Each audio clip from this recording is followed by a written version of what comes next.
أنفسنا ومن سيئات أعمالنا من يهده الله فلا مضل له ومن يضلله فلا هادي له ونشهد أن لا إله إلا الله وحده لا شريك له ونشهد أن محمدًا عبده ورسوله أما بعد فأعوذ بالله من الشيطان الرجيم بسم الله الرحمن الرحيم إنا نحن نزلنا الذكر وإنا له لحافظون وقال الله تبارك وتعالى في القرآن المجيد ألف لام ميم ذلك الكتاب لا ريب فيه صدق الله العظيم. عن ابن عمر رضي الله تعالى عنه أن رسول الله صلى الله عليه وسلم قال إن الله لا يجمع أمتي أو قال أمة محمد صلى الله عليه وسلم على ضلالة ويد الله على الجماعة ومن شذ إلى النار وفي رواية ومن شذ إلى النار أو كما قال عليه الصلاة والسلام. حضرات اساتذہ کرام، معزز بزرگوں، دوستوں، سامعین اعظام، اساتذہ کرام کی موجودگی اور اس ضم غفیر میں کچھ بولنا تو درکنار، زبان کو زمبش دینا بھی مشکل محسوس ہو رہا ہے. دعا فرمائیں کہ اللہ جل شانہ مجھے حق اور صحیح بات کہنے کی توفیق نصیب فرمائے.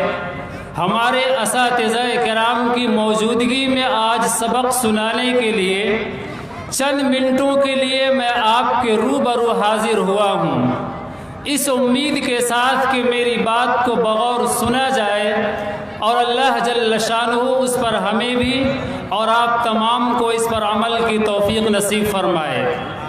میرے محترم بزرگوں، دوستوں، نوجوان ساتھیوں، آپ سے میری مؤدبانہ گزارش التجا ہے کہ آپ حضرات ان خالی جگہوں کو پر کر لیں.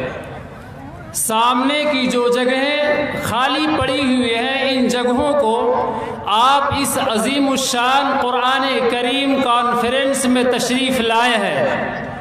جس نام کے بینر تلے آپ جمع ہوئے ہیں، اس نام کا ادب و احترام کے لیے میں آپ سے گزارش کرتا ہوں کہ ان خالی جگہوں میں بیٹھ جائیں.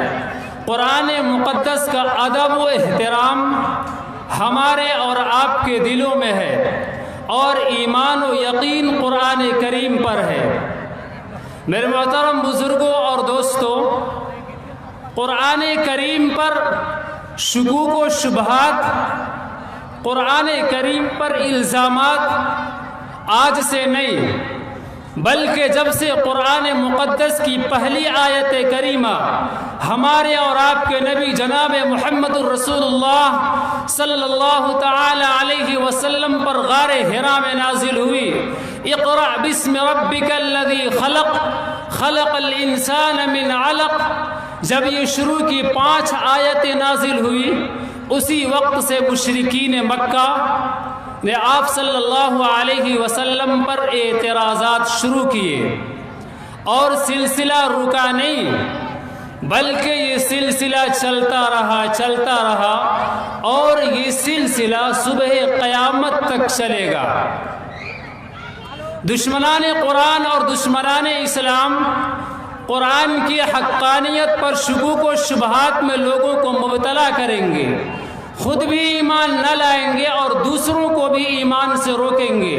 وَيَصُدُّونَ عَن سَبِيلِ اللَّهِ، قرآن کریم میں اللہ جل شانہ نے فرمایا کہ بعضی تو وہ ہیں جو خود بھی ایمان نہیں لائے اور دوسروں کو بھی ایمان لانے سے روکتے رہے. اللہ جل شانہ ان لوگوں کو بڑا دردناک عذاب دے گا. آج اس زمانے میں سرزمین ہندوستان کے اندر اس سے پہلے بھی قرآن مقدس پر شکوک و شبہات اور قرآن کریم پر چیلنج کیا گیا. آج ایک نام نہاد منافق مشرک اس دور کا ابو جہل، اگرچہ نام مسلمان کا ہے لیکن وہ منافق اور کافر ہے. علماء کرام حضرات اساتذہ کرام کی موجودگی میں بڑی ذمہ داری کے ساتھ یہ بات کہہ رہا ہوں، جس نے قرآن مقدس کی 26 آیتوں کو ریموو کرنے کا ہندوستان کی عدالت عظمیٰ میں PIL داخل کیا ہے، ہمارا اور آپ کا یہ ایمان و یقین اور عقیدہ ہے کہ جس طرح قرآن مقدس جناب رسول اللہ صلی اللہ تعالی علیہ وسلم کے قلب اطہر پر آج سے 1450 سال پہلے اللہ جل شانہ نے حضرت جبرائیل علیہ السلام کے واسطے سے نازل کیا، ایسی ہی آج قرآن مقدس ہمارے اور آپ کے سامنے موجود ہے۔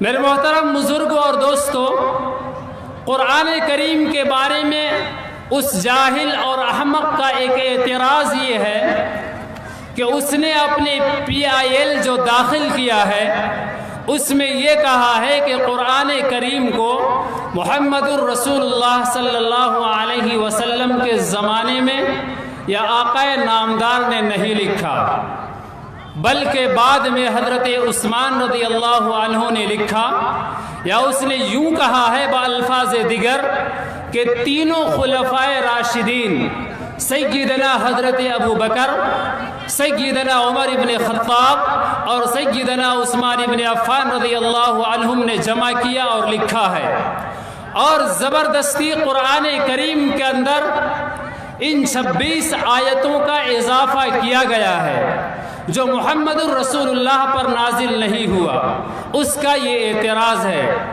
لیکن جو مسلمان ہے اس کا یہ عقیدہ ہے کہ قرآن کریم جیسا نزول کے وقت تھا ایسے ہی آج بھی موجود ہے، لا یاتیہ الباطل من بین ولا یدیہ من خلفہ۔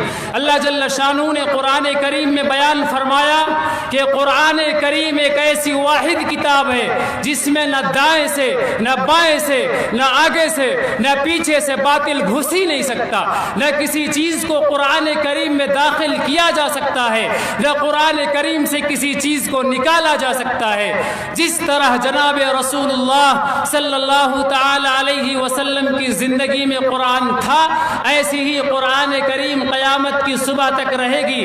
قرآن کریم کے بارے میں اللہ جل شانہ نے سورۃ الحجر پارہ نمبر 14 میں اللہ جل شانہ نے پہلے صفحہ میں فرمایا انا نحن نزلنا الذکر وانا لہ لحافظون، کہ ہم ہی قرآن کے نازل کرنے والے ہیں اور ہم ہی اس کی حفاظت کرنے والے ہیں۔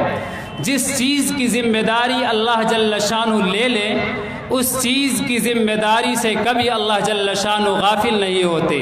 اللہ تعالیٰ کبھی کسی چیز کو بھولتے نہیں، اللہ تعالیٰ کو کبھی اونگ نہیں آتی، اللہ تعالیٰ سے بھول نہیں ہو سکتی۔ تو کیا نعوذ باللہ اللہ جل شانہ کے اس چیلنج اور اللہ جل شانہ نے جو حفاظت کا وعدہ کیا، دنیا نہیں بلکہ ہندوستان نہیں پورے دنیا کے اگر لوگ اکٹھا ہو جائیں اور یہ کوشش کرے کہ قرآن کریم کی 26 آیات تو دور کی بات، قرآن کریم سے ایک لفظ کو، قرآن کریم سے ایک زبر کو، قرآن کریم سے ایک نقطہ کو بھی ہٹا دے تو قیامت کی صبح تو ہو سکتی ہے، لیکن قرآن کریم سے کسی چیز کو ختم نہیں کیا جا سکتا۔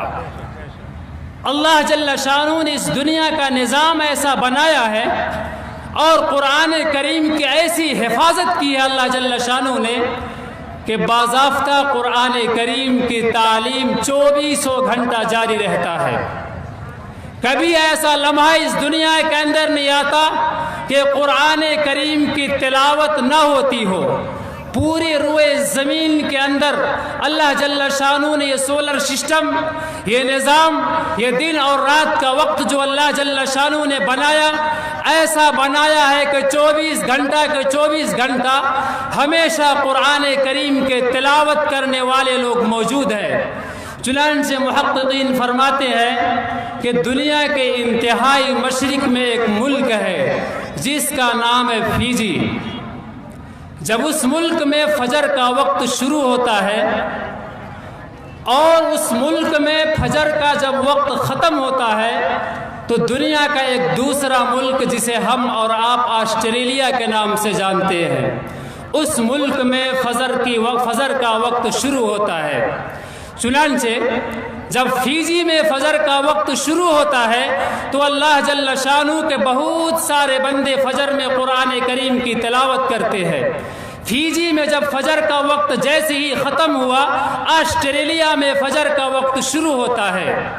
وہاں اللہ کے بندے بہت سارے ایسے ہیں اور ہمیشہ ایسے ہوتے ہیں جو قرآن کریم کی تلاوت کرتے ہیں فجر کے وقت۔ آسٹریلیا میں جب فجر کا وقت ختم ہوتا ہے تو انڈونیشیا کے اندر فجر کا وقت شروع ہوتا ہے۔ انڈونیشیا میں جب فجر کا وقت ختم ہوتا ہے تو ملیشیا میں فجر کا وقت شروع ہوتا ہے، اور جب ملیشیا میں فجر کا وقت ختم ہوتا ہے تو بنگلہ دیش میں فجر کا وقت شروع ہوتا ہے۔ جب بنگلہ دیش میں فجر کا وقت ختم ہوتا ہے تو ہندوستان میں فجر کا وقت شروع ہوتا ہے۔ قرآن کریم کی تلاوت کبھی رکا نہیں، تسلسل کے ساتھ چل رہا ہے۔ اور جب ہندوستان میں فجر کا وقت ختم ہوتا ہے تو پاکستان میں فجر کا وقت شروع ہوتا ہے، اور جب پاکستان میں فجر کا وقت ختم ہوتا ہے تو دنیا کے انتہائی مشرق میں جو ممالک ہے، جو ملک ہے جسے فیجی کہا جاتا ہے، وہاں ظہر کا وقت شروع ہوتا ہے اور ظہر کے وقت لوگ قرآن کریم کی تلاوت کرتے ہیں۔ دنیا کا یہ نظام اللہ جل شانہ نے بنایا کہ پوری دنیا کے اندر 24 گھنٹے قرآن کریم کی تلاوت ہوتی رہتی ہے۔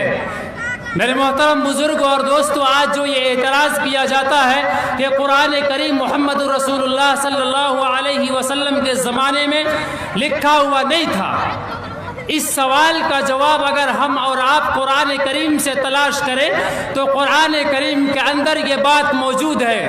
اللہ جل شانہ نے قرآن کریم کے صفات میں سے 3 چیزوں کا تذکرہ کیا ہے، 3 ناموں کا تذکرہ کیا ہے۔ سب سے پہلے آپ قرآن کھولیں گے تو ملے گا ذالک الکتاب لا ریب فیہ۔ قرآن کریم کے 30ویں پارے میں اللہ جل شانہ نے فرمایا بل هو قرآن مجید۔ تیسری جگہ اللہ جل شانہ نے فرمایا وَأَنزَلْنَا الْكِتَابَ۔ قرآن، کتاب، اور اللہ جل شانہ نے جو بیان فرمایا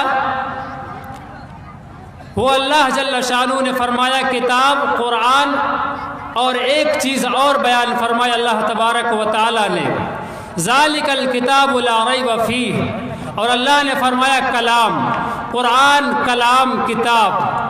یہ تینوں چیز کو سمجھ لے۔ کلام اس چیز کو کہا جاتا ہے جو اللہ جل شانہ کے زبان سے نکلے، جو اللہ جل شانہ سے جس کا خروج ہوا ہو، جس کا تکلم، جس لفظ کو اللہ نے ادا کیا وہ کلام ہے۔ تو قرآن کریم کا ایک نام کلام اللہ ہے۔ اور جب اللہ جل شانہ نے کلام فرمایا اور جبریل امین نے محمد الرسول اللہ صلی اللہ علیہ وسلم کو بتلایا اور آقا نامدار جناب رسول اللہ نے جب پڑھا تو وہ ہو گیا قرآن۔ اللہ جل شانہ نے فرمایا ذالک الکتاب لا ریب فیہ۔ جب شک کی تردید کی گئی تو اللہ نے یہ نہیں کہا کہ اس قرآن میں کوئی شک ہے، اللہ نے نہیں کہا ذالک القرآن لا ریب فیہ، اللہ نے یہ بھی نہیں کہا ذالک الکلام لا ریب فیہ، بلکہ اللہ نے فرمایا ذالک الکتاب لا ریب فیہ۔ کیوں ایسا کہا؟ ذالک الکلام کیوں نہیں کہا گیا؟ ذالک الکلام کیوں نہیں کہا گیا؟ ذالک الکتاب کیوں کہا؟ علامہ ابن حجر کی بات کو مولانا احسن گیلانی علیہ الرحمہ تحریر فرماتے ہوئے لکھتے ہیں کہ اصل وجہ یہ ہے، اصل بات یہ ہے کہ اللہ نے کلام کیا، اللہ کے زبان مبارک سے جو باتیں نکلی اس میں کسی کو شک نہیں۔ اللہ نے جبریل امین کو کہا اور جبریل امین نے محمد الرسول اللہ صلی اللہ علیہ وسلم کو آ کر کے پڑھایا۔ نبی کریم علیہ السلام نے جب پڑھا تو وہ قرآن ہو گیا۔ نبی کے پڑھنے میں کسی کو شک نہیں، اللہ کے پڑھنے میں کسی کو شک نہیں۔ اگر شک ہو سکتا تھا تو صحابہ کرام کے لکھنے میں شک ہو سکتا تھا۔ کلام کے معنی اسپیکنگ اور کتاب کے معنی جو ہوتا ہے وہ لکھنے کا آتا ہے، رائٹنگ۔ جب لکھی ہوئی چیز ہوتی ہے تو اسے کتاب کہا جاتا ہے. تو صحابہ کرام نے جب لکھا تو وہ بن گیا کتاب. اللہ نے جب پڑھا تو وہ ہو گیا کلام. محمد الرسول اللہ نے جب پڑھا تو وہ بن گیا قرآن. صحابہ نے جب اس کو لکھا تو اسے کہا گیا کتاب.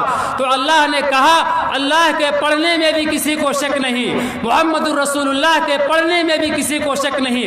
اگر شک ہو سکتا تھا کسی کو تو صحابہ کرام کے لکھنے میں شک ہو سکتا تھا. تو اللہ نے اس دروازے کو بند کر دیا اور فرمایا ذالک الکتاب لا ریب فیہ. جس طرح اللہ کے بولنے میں کوئی شک نہیں, محمد الرسول اللہ کے پڑھنے میں کوئی شک نہیں, اسی طرح صحابہ کرام کے لکھنے میں بھی کوئی شک نہیں. آج ایک اعتراض یہ کیا جاتا ہے کہ محمد الرسول اللہ کے زمانے میں قرآن کریم کو نہیں لکھا گیا, حالانکہ کتاب تو اسی کو کہا جاتا ہے جو لکھا گیا ہو. قرآن کریم میں کئی جگہ کتاب کا لفظ آیا ہے. حضور پاک صلی اللہ علیہ وسلم جب قرآن کریم کی آیت نازل ہوتی تھی تو باضابطہ محدثین نے حدیثوں کو جمع کیا ہے, مورخین نے تاریخ کے بابوں میں ان چیزوں کو لکھا ہے. علماء فرماتے ہیں کہ حضور پاک علیہ السلام کے دور نبوت میں 42 صحابہ کرام قرآن کریم کے لکھنے کے کام کو انجام دیتے تھے, اور ان کے صدر وہ جو بورڈ بنایا گیا تھا جو قرآن کریم کو لکھیں گے ان کا صدر حضرت زید بن ثابت رضی اللہ تعالی عنہ ہے. جب قرآن کریم نازل ہوتا تھا محمد الرسول اللہ صلی اللہ علیہ وسلم پر تو حضرات صحابہ کرام حضور اکرم صلی اللہ علیہ وسلم کے سامنے ہوتے تھے اور قرآن کریم کو لکھ لیتے تھے, اور قرآن کریم کو لکھنے کے بعد محمد الرسول اللہ صلی اللہ علیہ وسلم کو سناتے بھی تھے. اگر اس میں تصحیح کی ضرورت ہوتی, صحیح کرنے کی ضرورت ہوتی تو آقا نامدار صلی اللہ علیہ وسلم اس کو صحیح کرا دیتے. اگرچہ لکھنے کا وہ طریقہ نہیں تھا جو آج کا طریقہ ہے, اس لیے کہ عرب کے زمانے میں کاغذ کمیاب تھے. صحابہ کرام جو لکھا کرتے تھے وہ اونٹوں کے ہڈیوں میں, درختوں کے پتوں میں, اور جانوروں کے کھالوں میں, بانسوں میں اور پتھر کے سلوں میں لکھا کرتے تھے. اور صحابہ کرام پر حضور اکرم صلی اللہ علیہ وسلم پر قرآن کریم کی جو بھی آیت کریمہ نازل ہوتی تھی صحابہ کرام ان کو لکھ لیتے تھے. اور صحابہ کرام لکھنے کے بعد یاد بھی کیا کرتے تھے, اور قرآن کریم کے محفوظ رکھنے کا طریقہ سب سے زیادہ یادداشت اور حفظ کا طریقہ تھا, اور وہ سینہ جناب رسول اللہ صلی اللہ علیہ وسلم کا تھا. حضرت زید بن ثابت, ابی بن کعب, حضرت عمر رضی اللہ تعالی عنہ, حضرت ابو بکر صدیق رضی اللہ تعالی عنہ اور دیگر 42 صحابہ کرام لکھنے کے کام میں معمور تھے. ان میں سے کوئی نہ کوئی صحابہ کرام حضور اکرم صلی اللہ علیہ وسلم کے سامنے قرآن کریم کو لکھا کرتے تھے. اور جب جناب رسول اللہ صلی اللہ علیہ وسلم اس دنیا سے پردہ فرما رہے تھے اس سال اللہ کے نبی علیہ السلام نے قرآن کریم کو 2 مرتبہ حضرت جبریل علیہ السلام کے سامنے دور کیا تھا اور صحابہ کرام نے اس کو سنا تھا. زید بن ثابت روایت بیان کرتے ہیں, ابی بن کعب روایت بیان کرتے ہیں, حضرت عائشہ رضی اللہ تعالی عنہ روایت بیان کرتی ہے. اور قرآن کریم کو سننے والے یہ صحابہ کرام کو قرآن یاد بھی تھا اور ہر صحابہ کے پاس لکھا ہوا بھی تھا. اگرچہ قرآن کریم جو لکھا ہوا تھا وہ الگ الگ طریقوں سے لکھا ہوا تھا لیکن تھا پورا قرآن کریم لکھا ہوا. لیکن ان واضح دلیل کے ہونے کے باوجود آج احمقانہ طور پر لوگ یہ کہتے ہیں کہ قرآن کریم لکھا ہوا نہیں تھا. لوگوں نے مغالطہ کر لیا ہے. جسے اردو پڑھنا نہیں آتا وہ قرآن کریم کو کیا سمجھے. قرآن کریم کو سمجھنے کے لیے, قرآن کریم کے علم اور معانی کو سمجھنے کے لیے علم کی ضرورت ہوتی ہے, رسول اللہ صلی اللہ علیہ وسلم کی احادیث کی ضرورت ہوتی ہے. یاد رکھے جتنا آدھا سچ اور آدھا جھوٹ ملانا خطرناک ہوتا ہے, پورا جھوٹ اتنا خطرناک نہیں ہوتا. اگر کسی بات میں آدھی سچ کو ملا دی جائے اور آدھی جھوٹ کو ملا کر کے بولا جائے اور ایک طرف ایک آدمی پورا جھوٹ بولے تو جتنا خطرناک یہ آدمی کا جھوٹ ہوگا اتنا خطرناک اس آدمی کا جھوٹ نہیں ہوگا. لوگوں نے آج جھوٹ کو پھیلا دیا ہے کہ قرآن کریم نے لوگوں کو قتال کا حکم دیا ہے, قرآن کریم نے لوگوں کو مارنے کا حکم دیا ہے. کہیں قرآن کریم میں کفار کو مارنے کا حکم نہیں ہے. ہاں لیکن قرآن کریم میں یہ چیز کو بیان کیا گیا ہے، اور یہ چیز دنیا کی بدی عدالت میں اور لوگوں کے سامنے اور ہمارے اور آپ کے سامنے بھی یہ چیز ہے۔ اگر ہم سوچیں گے اور سمجھیں گے تو ایک مثال دے کر کے میں اپنی بات کو ختم کرتا ہوں۔ اگر کسی انسان کو کینسر ہو جائے ہاتھ میں تو ڈاکٹر اسے ہاتھ کو کاٹنے کا مشورہ دیتا ہے، نہ کہ اس کا گردن کاٹنے کا مشورہ دیتا ہے۔ اس دنیا کے اندر جب انسان آئے ہیں تو فتنہ اور فساد ہوگا، ظلم اور ستم کے بازار گرم ہوں گے، حق اور باطل میں لڑائیاں بھی ہوں گی۔ قرآن کریم نے اس وقت کہا کہ ظلم کو ختم کرو، ظالم کو توڑ دو، ظالم کو ختم کر دو، دنیا میں فساد اور دہشت گردی پھیلانے والوں کا قتل عام کرو۔ کسی معصوم کا قتل عام کا قرآن میں کہاں تذکرہ؟ اللہ کے رسول صلی اللہ علیہ وسلم کی فرامین میں کہاں تذکرہ؟ لیکن جتنا جھوٹ بولا گیا ہے قرآن کریم کے بارے میں کہ قرآن کریم میں جہاد کی آیتیں ہیں، جہاد لوگوں کو مار دھاڑ کا حکم دیتا ہے، مدرسے میں بچوں کو پڑھاؤ گے تو آتنکواد بن جاؤ گے۔ دنیا کی ڈیفینیشن یہ ہے، دنیا کے لوگ اور دنیا کی ظالم حکومتیں اور دنیا کی وہ ظالم ممالک جو امن و پسند کی باتیں کرتے ہیں، حقیقت میں وہ امن و پسند نہیں بلکہ دہشت گردی کو فروغ دیتے ہیں، اور دہشت گردی کے نام پر مسلمانوں کے خون سے ہولی کھیلتے ہیں، اور قرآن کریم میں شکوک و شبہات میں لوگوں کو مبتلا کرتے ہیں۔ تو یاد رکھیں قرآن کریم جیسا جناب رسول اللہ صلی اللہ علیہ وسلم پر نازل ہوا ویسے ہی آج تک اور قیامت تک انشاءاللہ باقی رہے گا۔ انہی چند باتوں پر میں آپ سے رخصت چاہتا ہوں۔ وآخر الدعوان الحمد للہ رب العالمین۔